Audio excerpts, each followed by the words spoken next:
All right, let's jump right in. Today we're breaking down a pretty wild analysis that's been making the rounds online. It claims the whole conflict between Iran, Israel, and the US isn't what it seems, that there are some serious shadow forces at play. The video we're looking at kicks off with this really dramatic line, but it's not just for show.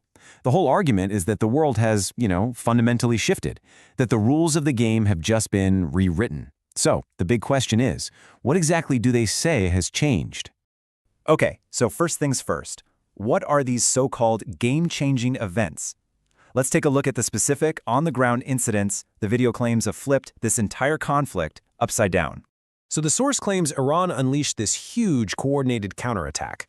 We're talking about reported strikes in a U.S. naval base in Bahrain, hits on Aramco facilities over in Saudi Arabia, and maybe most importantly, a big switch in their military strategy to what's called a decentralized command. The idea there is to let units act faster and on their own. But here's the real bombshell from the video's perspective. The claim that 3 U.S. fighter jets were downed over Kuwait. This isn't just a detail, the analysis treats this as a massive turning point, and it's where the official story and the video's theory really start to clash. And this is where it gets really interesting. You've got 2 totally different stories. The source says U.S. Central Command's official line was a friendly hit, but the video pushes back hard on that, asking, how does that happen to 3 separate jets? Instead, it floats the idea that Iran might be using some seriously advanced tech, maybe Chinese jamming gear or even new S-300 or HQ-9 missile systems. From there, the analysis pivots. It argues that this isn't just a shooting war, it's also a war of words. And according to the source, the kind of language being used isn't accidental. It's meant to tell us what's really driving all of this. Okay, check out this quote the video brings up. It's attributed to an Israeli TV host, Sharon Gall. The analysis uses this as Exhibit A for what it calls condescending rhetoric, basically treating a huge potential ally like India as a pawn in the game, not a player. And then there's this statement, which the video points to as another major piece of the puzzle. It's from a U.S. official, and the argument is that this kind of talk just opens up a huge floodgate. It completely reframes the conflict, right? It's no longer about one country versus another. It's now being painted as a religious clash. So all this inflammatory rhetoric, according to the source, leads to one massive question.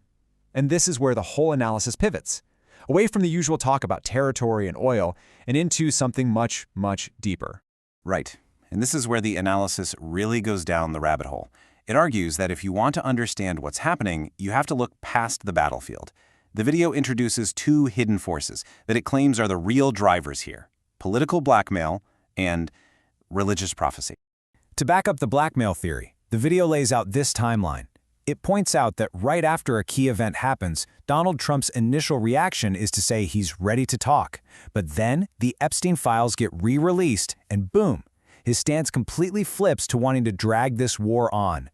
The video draws a direct line, suggesting those files are being used as political leverage. And that brings us to the second and maybe the most crucial point in this analysis: the idea that this is an eschatological war. So what does that even mean? Well, the video defines it as a conflict that isn't about land or resources. It's being fought over religious beliefs about the end times, about fulfilling ancient prophecies. And to back up this prophecy war theory, the video plays a clip of Mike Huckabee, the former U.S. ambassador to Israel. The analysis presents this as proof that key figures aren't thinking in terms of modern politics or international law. They're thinking in terms of a biblical covenant made thousands of years ago. Okay, so this all leads to the video's grand finale, its ultimate thesis. It brings all these threads together to argue that the entire conflict is being orchestrated by a hidden power structure, that there's a script, and someone is pulling the strings from behind the curtain. And this final layer of the theory is credited to a geopolitical theorist named Professor Zhang. The video really holds him up as the key to understanding all of this, presenting his analysis as the one that consistently gets it right when it comes to who's really in control. So here's the final theory presented in the video, based on Professor Zhang's work. It claims the world is secretly run by 3 branches of the Illuminati. You've got the Jesuits, who allegedly control the Vatican. You have a group called the Sabbatean Frankists, who supposedly control the modern state of Israel. And finally, the Freemasons, who are said to control the U.S. national security system. So in the end, the video we've been breaking down leaves you with this one really provocative question. It's asking you to decide, are the huge events we see playing out on the world stage just politics as usual?